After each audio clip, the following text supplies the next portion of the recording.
Het is dit jaar 25 jaar geleden dat de laatste Limburgse mijn sloot. Hier heb ik een paar schoenen versleten, want je moest hier dagelijks doorkomen. Het mijnverleden is in de mijnstreken nog sterk aanwezig. Dit dankzij de vele vrijwilligers die zich elke dag inzetten om het mijnverleden levend te houden. Wat een mijnwerker vertelt, kan niemand niet vertellen. Je kunt wel mensen opleren, de jeugd opleren. Dus mijn dochter weet ook heel veel, maar het is niet voor te zeggen dat mijn dochter hier gaat gidsen. Want je kunt de mensen opleren, maar die brengen niet het echte verhaal van de ondergrond, hoe dat geleefd is. We leefden eigenlijk als varkens in de ondergrond. Eten en schijten ter plaatse, dat zeg ik dus. Ja.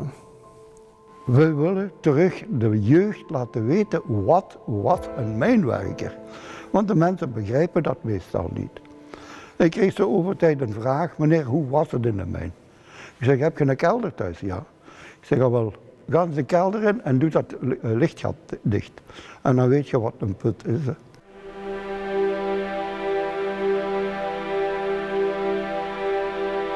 Het was de erfgoedcel Mijn Erfgoed die de opdracht gaf voor deze documentaire. Joris Rabijns zorgde voor de uitvoering. De documentaire gaat eigenlijk over mensen die zich al heel lang inzetten om het mijnerfgoed goed te bewaren. Wij vonden als erfgoedcel dat het tijd werd om die mensen eens centraal te zetten. In de eerste plaats is de film een eerbetoon aan erfgoeddragers zoals Xavier en Ludwig. Anderzijds wouden we ook aan een groter publiek en ook aan beleidsmakers tonen met welke problemen dat zij geconfronteerd worden. In de documentaire is te zien dat zij wel moeite hebben om jongere mensen te motiveren om zich ook in te zetten voor het erfgoed. En dat het ook vaak een kwestie is van dat er niet altijd geld is om iets te verwezenlijken. Dus die problemen wouden we eigenlijk ook aankaarten. En tenslotte wilden we ook een beetje een beeld geven van hoe dat ze eigenlijk dat ervaren hebben de afgelopen decennia.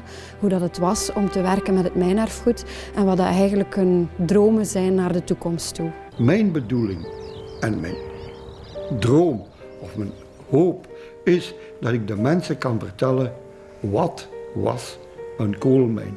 Wat was het leven van een mijnwerker.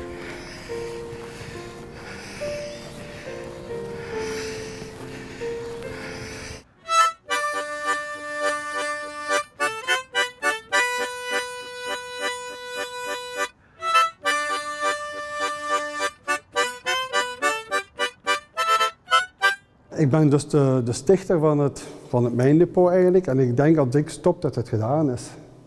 Want ik zie niet in dat een van mijn mannen dus verder in zetten, dus dat geloof ik niet. Ik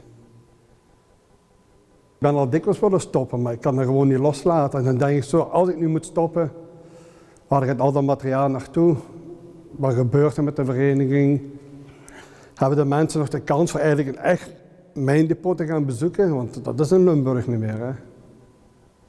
De mijnen zijn al lang toe, maar zeker nog niet vergeten.